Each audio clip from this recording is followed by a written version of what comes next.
Karen, thank you for the introduction. Thank you guys for everybody who came today.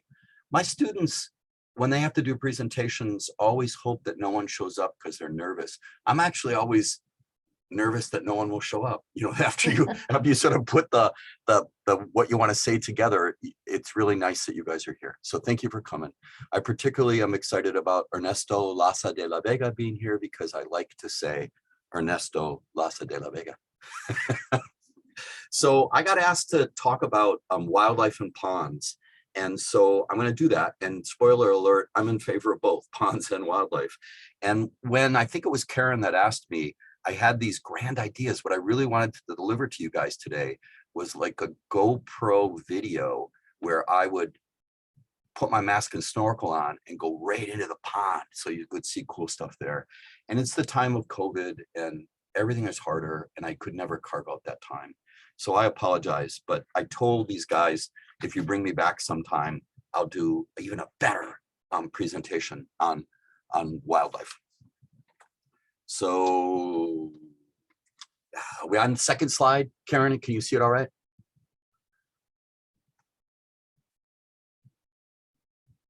Yes.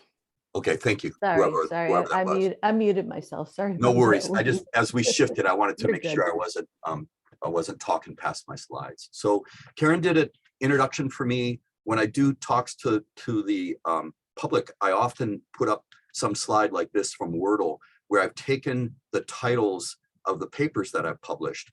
And then what happens here is that where words pop up larger, it means that they've occurred more often in titles of papers. So it gives you kind of a visual representation of who I am. So I got my PhD at the State University of New York in Syracuse.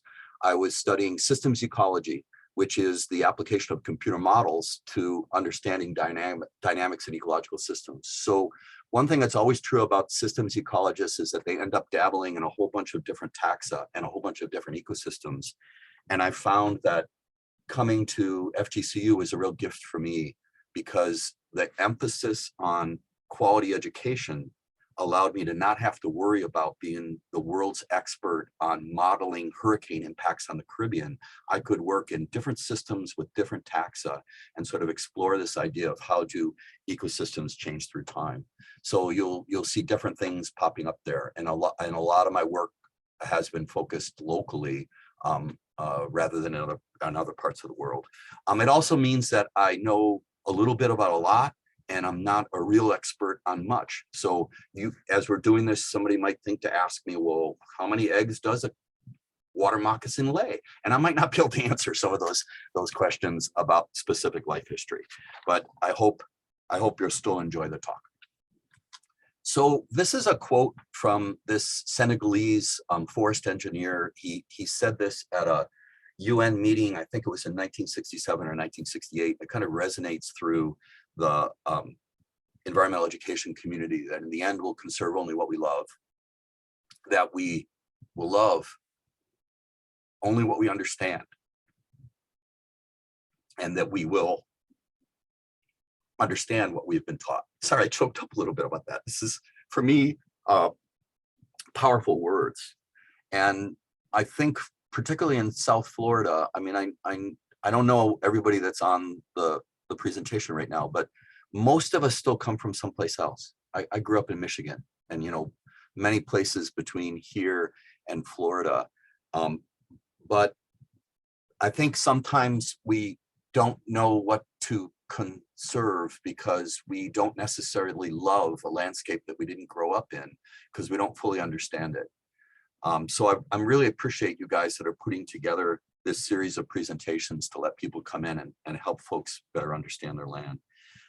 The environmental scientist David Orr at Oberlin College once wrote, much of the harm that we do is because we don't know who we are, because we don't know where we are.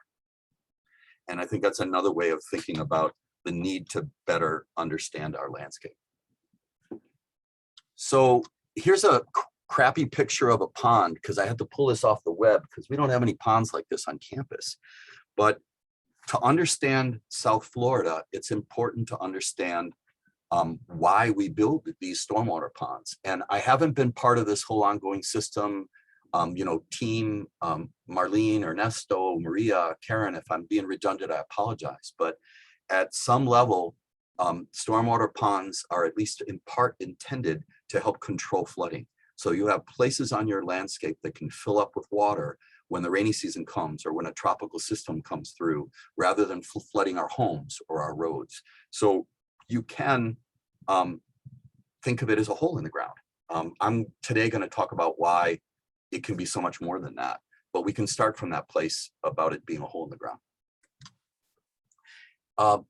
These are aerial photography from 1944 and then from 2006. I probably should grab another one and update this from 2020.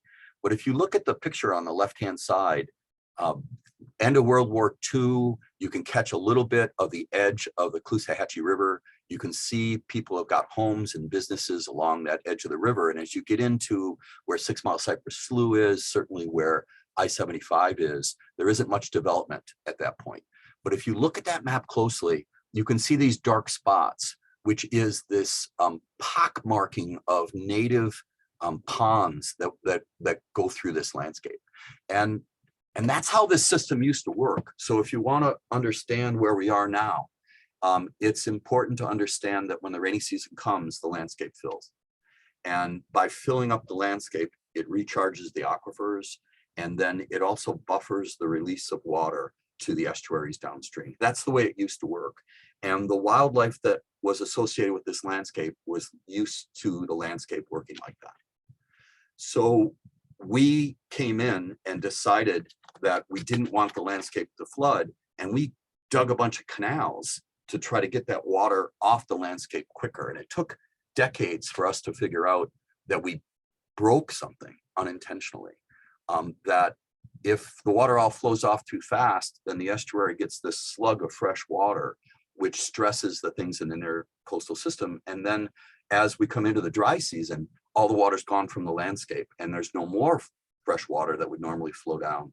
And the estuary, instead of getting this sort of moderate amount of fresh water through most of the year, gets too much part of the year and too little the other part of the year. And then we see things like harmful algal blooms downstream. That those are just the reality of harm that we did because we didn't know where we were. And so into the 80s and 90s, there were changes in regs about how we would build on the land. And if you look at the map on 2006, you see these natural wetland systems being repeated by these stormwater ponds that we have over our landscape. I used to make jokes about, if you grew up in Minnesota, you came from the land of 10,000 lakes. And if you live in Southwest Florida, you're in the land of 10,000 ponds. And I imagine that Serge Thomas has given a talk on this program, or he will give a talk. He had some students doing a landscape analysis of stormwater pond characteristics. And sure enough, he documented, this would have probably been 4 years ago, that when you combine Charlotte, Lee, and Collier County, there's more than 10,000 stormwater ponds in Southwest Florida now. Stormwater ponds have become an important, dare I say, dominant wetland feature on our landscape. And so it becomes really, really important for us to think about how we're going to manage those systems if we're interested in full ecological function. So one choice would be building a stormwater pond like you see on the left. And a lot of us live in neighborhoods or around neighborhoods that look like this. So it's a hole in the ground with turf grass up to the edge of that hole. And an alternative could be a pond that looks like the one on the right. So I'm imagining that some people looking at this see greater beauty on the left, because we really have been sold on this idea that having a big lawn makes us sort of the lord of the manor, like a lot of our ancestors from Great Britain.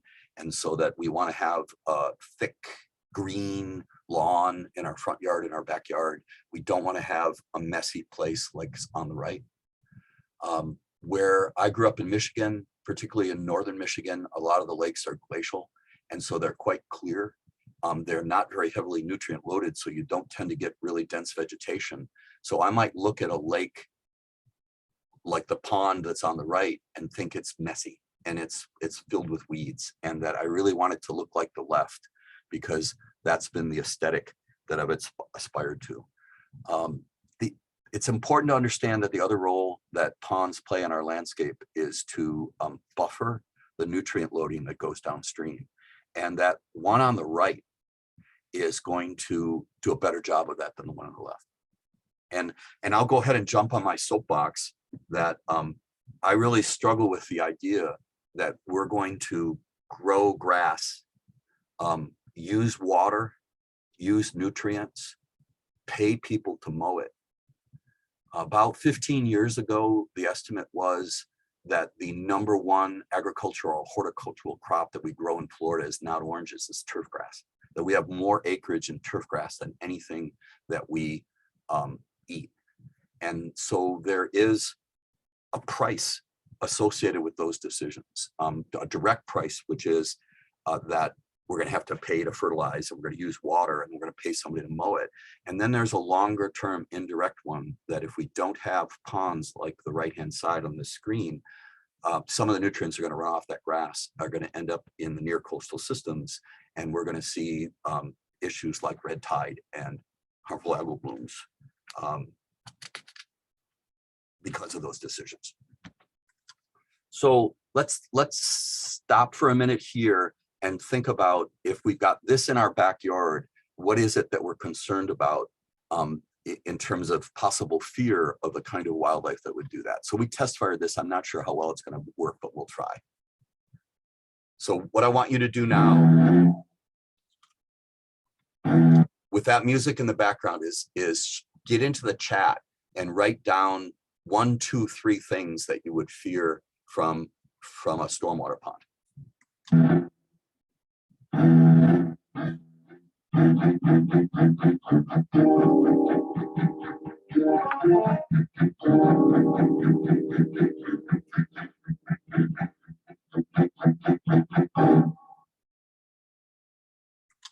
Yeah, I wanted to do something.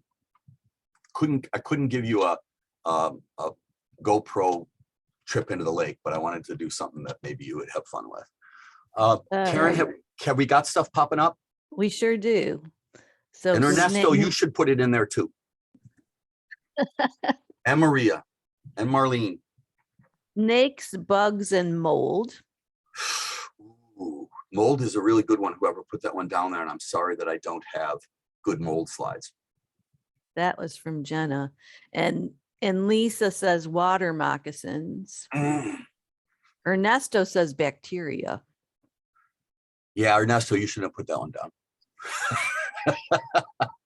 Camilla's really brave. Not much. Not much. Cool. Paul says blue-green algae. I say snakes, alligators, and bugs. Okay. Renee says alligators, moccasins, buffalo toads. Oh, yep. And Lisa likes the Jaws music. Maria says toxic algae blooms. Man, you got to bring somebody in that'll do more on the bacteria and HABs, and that, my stuff is going to be bigger than that. But if you haven't done that already, it would be really good. Yeah, Camilla agrees. Microcystic and dog poo in the water. I agree with that. That's scary. And then mosquitoes. Maria says mosquitoes. I got most of those covered except for the microorganisms. And at one point I thought that I would make the title of this talk a sort of an homage to Wizard of Oz. Instead of lions and tigers and bears, oh my, it would be alligators, snakes, and frogs. Oh my. But it could have been alligators, snakes, and bugs. Oh my. So we will take a look. So I'll start with alligators. The name comes from the Spanish phrase for the lizard, and it's a top-level predator on this landscape. And us humans, I think I'll say, have always had a little bit of a problem with sharing landscapes with top-level predators. So I still, in my 63rd year as an environmental scientist, have never heard or seen a wolf. And every time I go to Yellowstone, I camp out on that North Road, and I bring my binoculars, my spotting scope, and I listen, and I just haven't, because we decided 200 years ago that wolves had to go.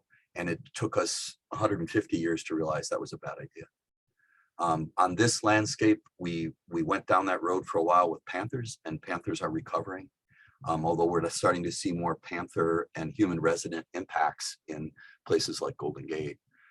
But we just seem to have a problem with sharing a landscape with something that could eat us. Maybe that's not that hard to imagine. But the truth is, they don't want to eat us. I went back and looked at fatal attacks in the US in the last 50 years. So in the 1970s, in that decade of the 1970s, there were 4. In the 80s, there were 4. In the 90s, there were 3. In the 2000s, from 2000 to 2009 or 2010, I forget what the cutoff was, there were 13. That sounds ominous. In the last decade, there were 8.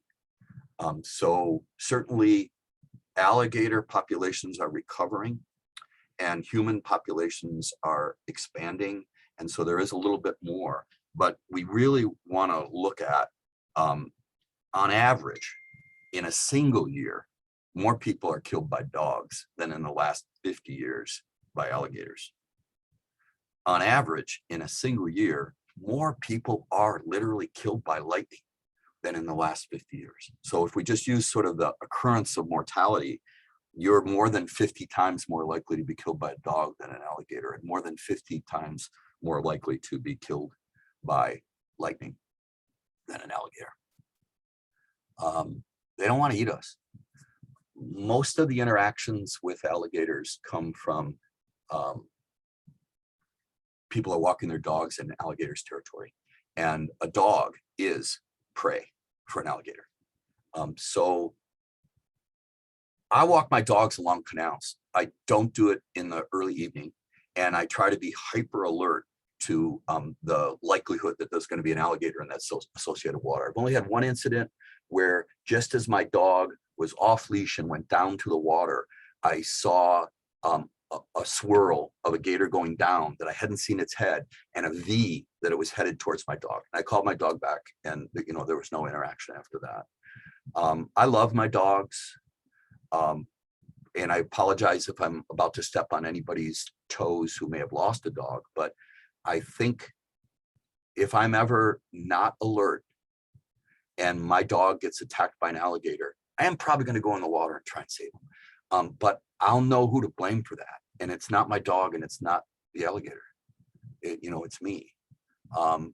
If I need to recognize that we share this landscape with alligators, and that it's my job to make sure my dog's safe. To me, when a person's dog gets attacked by an alligator, it feels like, well, yeah, if you weren't watching, you might as well be going in the front yard of your house and playing catch with your dog in the road and throwing a ball in front of a car. I like the idea that we have alligators on our landscape. I think some people come here to see them. I like the idea that outside of my window at work, I can see alligators in the pond. I like the idea that we try to find a way to share the landscape. And I get it that we might disagree, but I told you at the beginning, spoiler alert, I'm in favor of wildlife. Even these guys. So like large level predators, humans have a problem with snakes.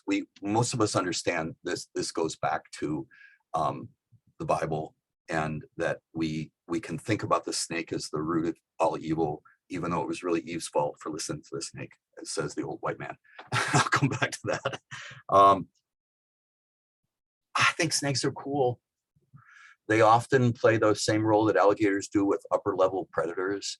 That one on the left-hand side, upper left, is a black racer, probably the most common snake around your ponds or in your backyard or in your neighborhoods. And the one in the middle is, I've gotten multiple calls for this over the year of people saying, come here and take this pygmy rattlesnake away. That's a baby black racer. That's what they look like when they're first born. It takes them months to a year to darken and extend, and then they become the black racer on the left. The one in the upper right-hand corner is an exotic snake, not an invasive snake, because there's no evidence at this point that it's having a negative impact. It's a Brahminy blind snake. and is actually one of the smallest vertebrate species. It looks to me a lot like a nightcrawler, and it's got a backbone. And you know, to go back to the joke I just made about it's all women's fault, these snakes have figured something out. There are no male Brahminy blind snakes. They reproduce by the females laying eggs that can develop without the addition of sperm. So they've gotten rid of us guys. Kind of an interesting snake. And you will see these around whether you got a pond or not, because they've been introduced on our landscape because of turf grass. So they grow in turf grass farms. And then when we move turf grass around, we spread around these particular snakes. Lower left-hand corner is a Florida banded water snake. Cool snakes, they eat fish, they eat frogs, and that snake that's right in the middle is also a Florida banded water snake. So as they get bigger, they get dark, and when you scare them, they want to scare you back. So they puff up their body so they look fatter, and they flatten out their head so it looks triangular like a venomous snake. If you could see that really close, you'd see it's got a round pupil rather than a vertical pupil. Lots and lots of people kill that snake because they think it's a water moccasin. And the one on the right is a water moccasin. So that's what a water moccasin does when it's scared. We are not food for a water moccasin. They want to be left alone. Think for a minute, you know, if it was easier to switch off, I might ask people to guess how many people have been killed in the United States over the last 50 years from water moccasin bites. I'm going to pause, do a count of 10, and just think in your head what that number is.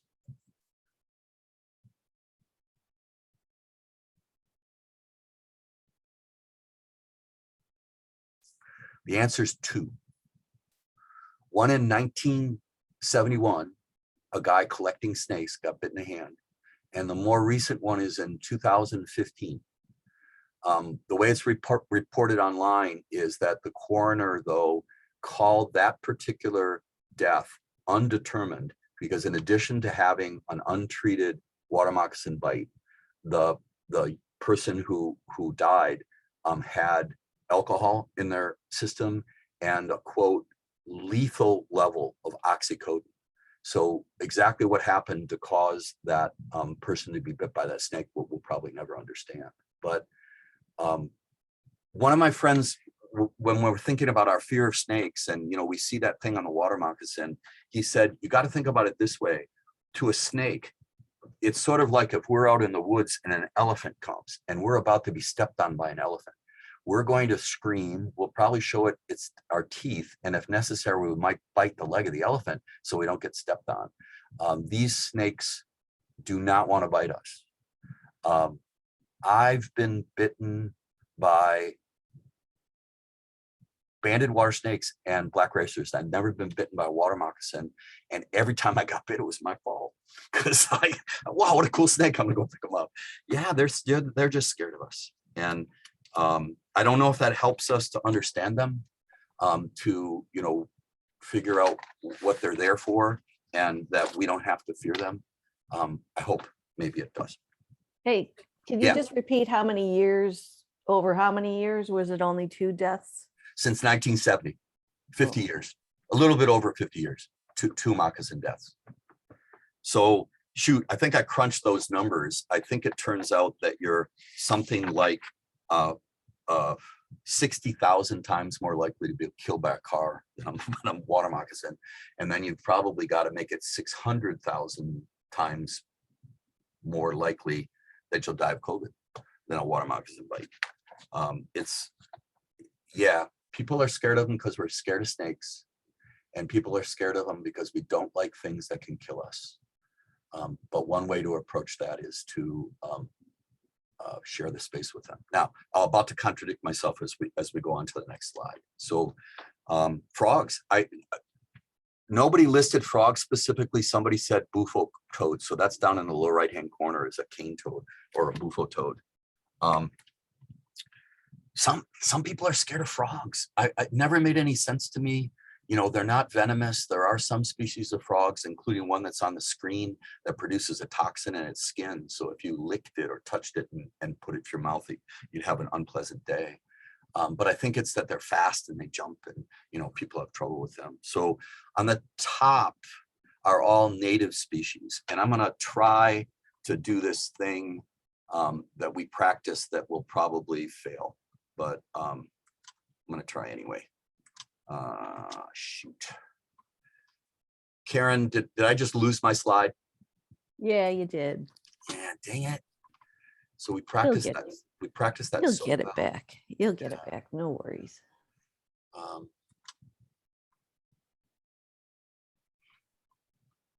It'll take a minute, you guys. I apologize. We really did run through this a couple times to make sure I could get it right, but I get talking and then I Can forget. I ask a quick question? Yeah, please do. So my biggest fear about frogs is that I just learned that they can be toxic to dogs. And I walk my dogs early in the morning, so they're everywhere in my community. How do we differ the ones that are just out and about and the ones that are toxic? Yeah, that's a great question. Who was that? Cindy Rivera. Okay. So Karen, do I have my frog picture back up? Yeah, you just have Okay, to change cool. the display settings. I'm just going to do my calls. I don't want to screw Yeah, this up. So do that. that upper left-hand corner, and I'll get to that question, Riviera. That upper left-hand corner is a native frog. It's pretty small, less than an inch or, probably 30 millimeters, depending on whether you've caught up with the metric system or not. It's a cricket frog. And if I had been able to switch and play it, the sound of those cricket frogs sound all the world like that executive toy with the steel balls suspended by strings or marbles clicking together. So chances are pretty good if you have healthy wetlands around your neighborhood, you'll be able to hear that marble clicking sound on most any good wet night during the summer. Hey, Win, before you go forward, could you hit that display settings and change the view? Yeah, like so we got the practiced? split view again. Yeah. Good. Pick that top one. Yeah, I just did. It didn't work. No. Oh, okay, so may I suggest so escape, press escape, and then into the PowerPoint, go ahead and you're still in control. So go PowerPoint. Actually, you have to go down to it says share screen. Click the green button that says down in the bottom, share screen. And then select which one is the screen that you want to show us. Yeah, and we played so much that I think I got it open about 8 times. So that might be the problem. Oh, okay. Um, Okay, so now it's gonna come to, yes. Oh, well, that was the one that we wanted. Anyway. Hey, sorry, you guys that are online. We really did practice this. No, we're all We're good. friends here. Yeah, we'll get there.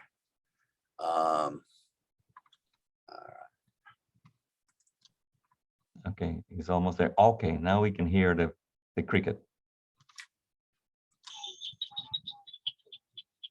Nice. You guys can't see the frogs right now, though, right? No, but we can hear them. No, we just see a cone. Yeah, so that was a cricket frog call. I'm gonna get back to getting the pictures up so you can see them.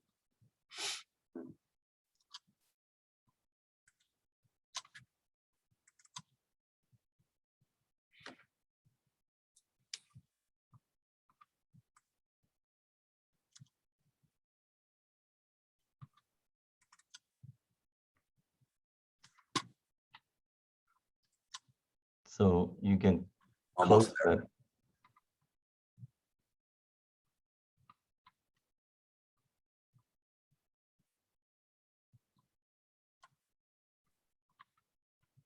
Yeah, I'm having trouble getting back into where I can get I can stop the share and then I can reshare. And Exactly. then I can get to there and you guys can see my screen now. Yep. Yeah, there you go. And we really did try. And sorry that we glitched. Now, is it got the split screen or can you see it the right way? The We right can see way. it the right Okay, way. cool. All right, I'll get back to frogs.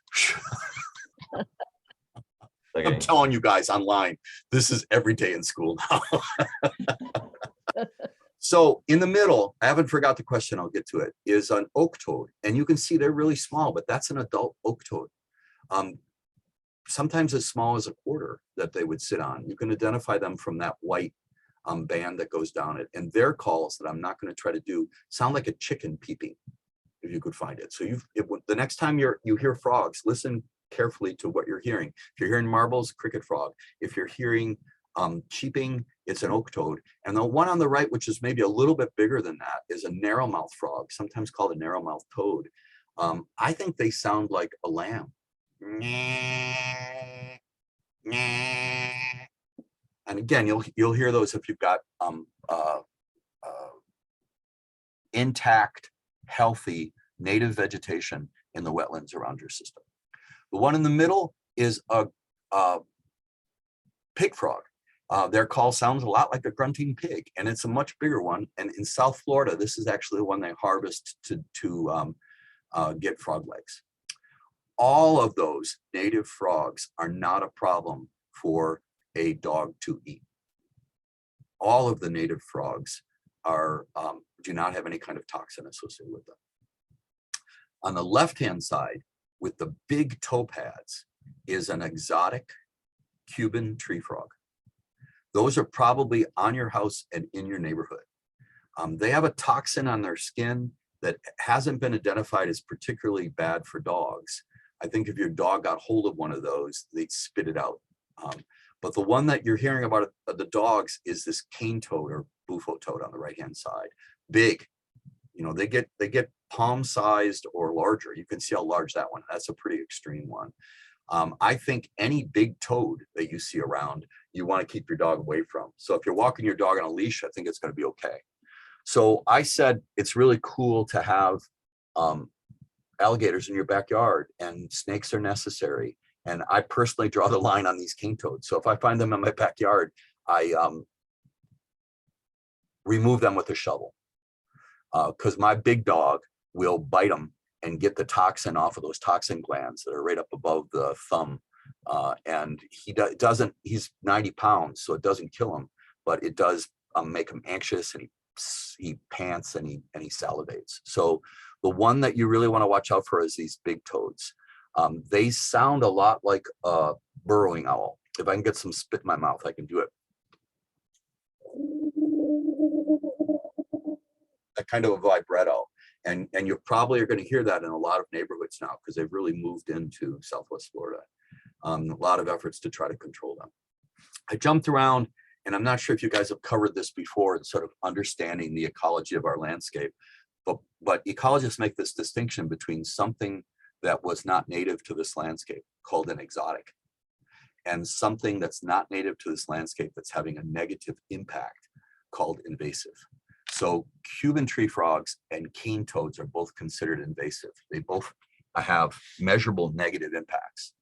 I didn't throw it up. There's one called a greenhouse frog. You probably got that around your house. To me, it sounds like a little chirping bird or a dripping faucet. Exotic, no evidence that it's invasive. They're a cool little frog. They're one of these unusual frogs that doesn't have a tadpole stage. They lay their eggs, and the tadpole goes through all of its development inside the eggs, and then they hatch out as a little froglet. So there are exotics, and there are invasives, and there are natives. I'm sorry, you said tadpole is invasive, or? No, a tadpole is a life stage of all. No, I'm sorry. You said the house frog? Yeah, sorry. Greenhouse frog. Exotic, not invasive. And not toxic. Yeah, and not toxic. Yeah, so on this one up here, the one you got to watch out for are these big toads. And they're not very fast. My dog can get them. So I just got to make sure they're not in my backyard. And when I'm out walking them, I just got to have them on the leash. I hope that helps. Very much. Good. So we'll switch over to bugs. Karen, are we doing okay for time? I'm like I've warned you, slow. We have about 20 more minutes. So Good. I think we're good. I'll do 10, and then we'll have some time for questions. So Okay. my graduate ecology class, in preparation for this, we did an activity on our campuses on pond, where we sampled insects, aquatic insects, to use for looking at measures of biological diversity, but it got me a chance to get some pictures and some examples. Upper left-hand corner has this wickedly scary name of a water scorpion. The one in the middle on the top is a larval dragonfly. And you know, it looks like a dragon. It just doesn't have its wings yet. And the one over on the right is a damselfly. The one in the lower left hand is a giant water bug. I've never been bitten by those, but I heard they're really painful. They've got this really sharp, piercing, sucking mouth part.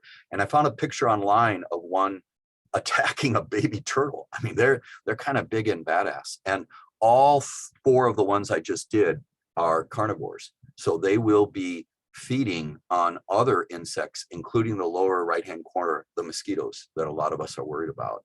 And the one in the middle, just in case there was any, you know, old Midwest trout fishermen around, that's a mayfly larva. And we've got mayflies in Florida, not carnivorous. They'll eat plants, but they'll also feed the other things. And yeah, we got mosquitoes. You know, one estimate I heard that mosquitoes were the greatest predator threat to humans, that more humans die from mosquito-borne diseases than all of the other ways that wildlife can interact with humans. There may be an argument for, wouldn't it be great if there were no mosquitoes in the world? There are. And so for me personally, if I'm trying to deal with mosquitoes by pouring poison in my neighborhood, I'd rather have water scorpions and giant water bugs and dragonfly larvae eating the baby mosquitoes and keeping them down, rather than worrying about managing my landscape with poisons. But that's me. And then the other really good approach for being able to control mosquitoes is fish that are in the water. So most people aren't scared of fish, at least the fish that we see in these ponds. We don't have any sharks. All 3 of the pictures on top are the same species of mosquito fish. So left-hand piece is a female with that dark egg sac on the top and a male down on the bottom. And then another female in the middle with this weirdly colored male. And on the right-hand side is a better picture of this color mutation that these gambusia, these mosquito fish have. Locally, some people call them cowfish because a little bit like Hereford cows. And it appears that that mutation is tied to water temperature. So it may end up being an interesting indicator of changing fish populations as water levels get hotter with climate change. I threw in a picture of the one on the lower left-hand corner because it's my personal favorite little native fish. It's called a golden top minnow, and it really does look like that. If you catch one, they're not going to be any more than about 2 inches long, adults, and they have these little golden flecks. They're just beautiful. And the one on the right-hand side is an African jeweled cichlid, an invasive exotic that has now gotten into most of our wetland systems in South Florida. Invasive because it's a pretty good predator. It's a bit larger than these native fish, and it seems to be shifting fish populations. All of these, though, are going to eat mosquito larvae. And if you've got a healthy population of fish, you're going to be able to control mosquito larvae without having to do sprays. I had a chance, yeah, this is sad, you know, that horrible situation with that couple from Northport, you know, where it appears that the husband may have taken his wife's life on that trip. And I haven't kept up with this week, but last week or the week before, they were suggesting that he might be hiding out in the Carlton Preserve. And I got a call from Inside Edition to do an interview about what it would be like to survive in a swamp. They wanted me to drive up to Carlton Preserve. I didn't have time. They didn't have time to come down to campus, but ultimately Wink News did that piece. And I went out with a reporter into one of our swamps on campus. And I think she was amazed by, we weren't swamped by mosquitoes. If you've got a healthy fish population, it depresses the mosquito occurrence. And it's all about balance, right? So there's a bunch of other cool native fish. There's killifish, there's darters, there's sailfin mollies. And really, if you've got a healthy fish population in your pond, it's quite beautiful to be able to watch them, to have kids dip them with a net. But to be able to have that healthy fish population, you have to have healthy plants. and the plants are going to give you insects, and the insects are going to give you cool fish, and the cool fish and frogs are going to give you cool snakes and birds. And I was thinking at one point as I put this together that my next slide would be about birds and my slide after that would be about turtles, but I realized that I was going to talk too long because I think ponds and wildlife are cool. So I'll wrap it up. So you've got a choice. I mean, you don't always have a choice in your homeowners association, but you can certainly start that conversation about a pond that looks like the one on the left, which has some aesthetic appeal to it, and a pond that looks like the one on the right, which has a rich diversity of plants and animals and functions better than the one on the left. And there are consequences of the decisions that we make about that. So before I open it up for questions, that's pretty good timing, wasn't it, Karen? I wanted to Sorry, I was muted. You're doing good. okay, I wanted to show this picture. I saw this picture when I first got to Florida in 1996. This is a false color image, satellite image of South Florida that tries to show agricultural areas and wetland areas. And the cool part about it, if you don't see it, it should pop off the screen as I'm about to say this. Lake Okeechobee is Winnie the Pooh's head. And the ag areas down below Winnie the Pooh's head are his vest. And the stormwater treatment areas below there are his paws. Isn't that a cool way of looking at our landscape? Right? Mhm. And I used this a bunch of times. And then I was given this talk and I looked at it as I was given it. In the middle of the talk, I went, oh my God, I'd never seen this before. Winnie the Pooh is standing on our landscape with his paws holding back the urban sprawl of the East Coast and looking out onto our coast, hopefully that we will do the development better. And I think part of the better development is putting stormwater ponds in that are rich and diverse. And I've screwed up my sequence of slides, so I actually have one last one. So this was a picture I had on my title slide that I struggled with washing out, and I think everybody missed it. This is 3 girls from Pine Woods Elementary School. And I used to run something once our spring classes were over. Every May, I would have all of the 3rd graders come from Pine Woods Elementary School over a period of days. And we would do this pond activity, and they would do what my graduate students did. They would dip into the lake.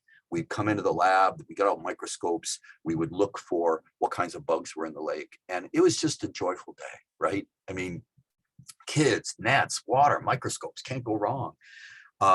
We don't do it anymore because there's not enough money for the buses. I hope that would change. But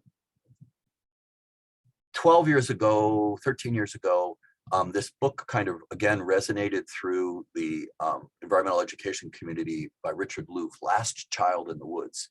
And Louv made this case that the next generation, maybe some of the current generation, has been separated from the natural world. And we should be thinking carefully about that. That because what we conserve, we're not going to conserve what we don't understand or that we haven't been taught. And I'm going to take the inappropriately arrogant sense that I can slightly change Diome's statement to say, in the end, we'll conserve only what we don't fear, and we'll not fear what we understand, and we'll only understand what we've been taught. And that's what I wanted to do today. So thank you guys for taking time. And Karen, I think we should open it up for what other kinds of questions we want.